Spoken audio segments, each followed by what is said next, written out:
Welcome back to A Minute with Chelsea. The Hobbit hikers are in Iceland, and this is a continuation of yesterday's vlog. After we left the national park, we headed over to the Great Geysir, and it's also called Strokkur. Strokkur, I hardly know her.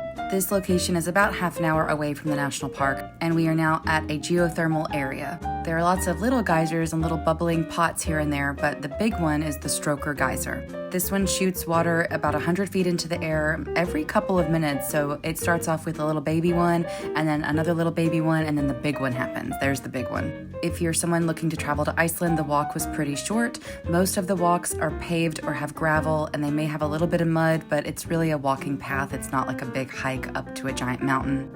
And we had such nice weather that we didn't have to worry about micro spikes or trekking poles, but if you're having some wintry weather, you may want to make sure you have those with you when you come here. And we got really lucky, and we have the sunniest, most beautiful day, and honestly, that is so rare here. We were really, really lucky. This looks like diarrhea soup. What is this, diarrhea soup? Also, a cute couple asked us to take a picture for them, so we did, and then we were like, will you also take our picture?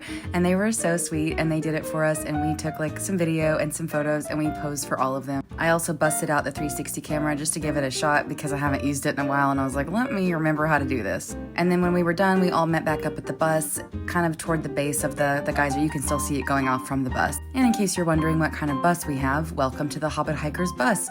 One side has double seats, the other side has singles, and the back seat has 5 seats. So we kind of like switch spots whenever somebody's butt gets sore or whenever we want a different view. Now this is the most exciting part to me because if we didn't have a beautiful sunny day, we would not be seeing this beautiful rainbow. This is the Gulfoss waterfall. So a river drops into a volcanic fissure and forms this beautiful waterfall.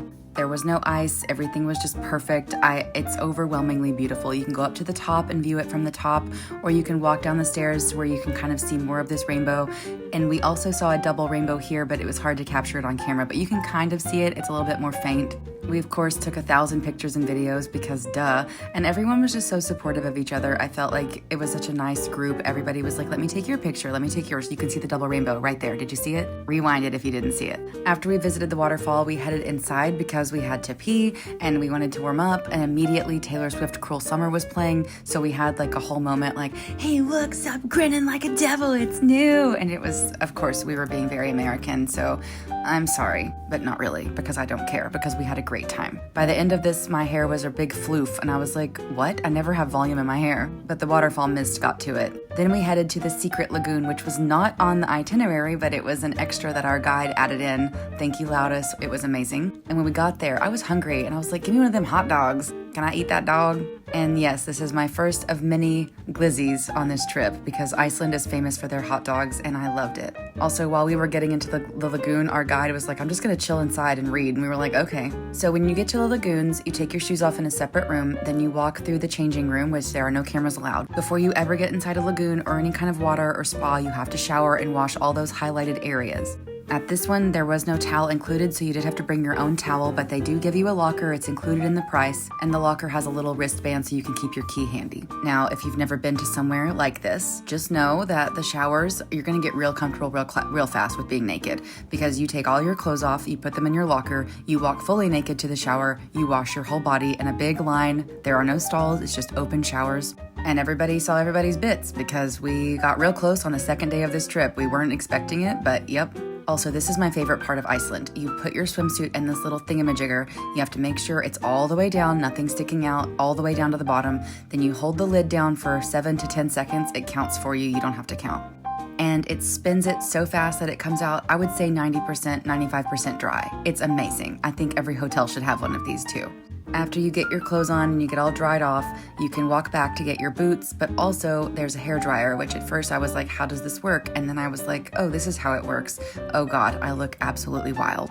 But we all got back on the bus, everything was fine. This is our guide, Loudus, driving us in his little Icelandic sweater. Then it was time to stop at our next hotel, which is a farm, and I'm very excited about it because it's out in the middle of nowhere. And I don't know how to say this hotel. I can't say it. Just pretend that I said it, okay? My room had 2 single beds, and I could tell that it was supposed to go next to this bed. So I was like, you know what? They're on wheels. Fuck it. They only split it up for other people not to have to share a bed next to each other, so I put it back where it was supposed to go so I could have a mega bed. And this was the tour of the bathroom.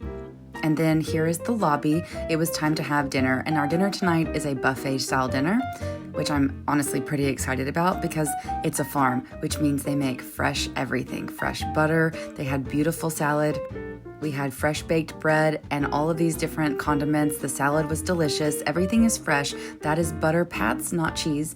Here is the freshly baked bread. Ugh, it was so good. And you just kind of like hack off a piece, whatever you want.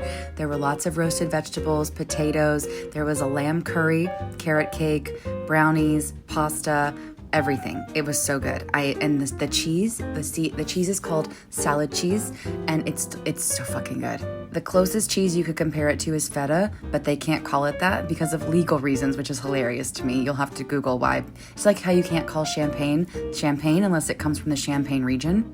Then we got a knock on our door, and it was Loudus, and he was like, "Wake up, the lights are here, the lights are out." So we all ran outside, right? We didn't have a bra on or anything. I just put on my coat. Now this is without a filter. This is just the naked eye, what you would see without a camera. But this is after using long exposure. So I took some of both. I wanted you to be able to see it like without getting your hopes up. It's just green and kind of like fog. But then this is with camera, and it's absolutely beautiful. We all cried. It was amazing. It's the best thing ever.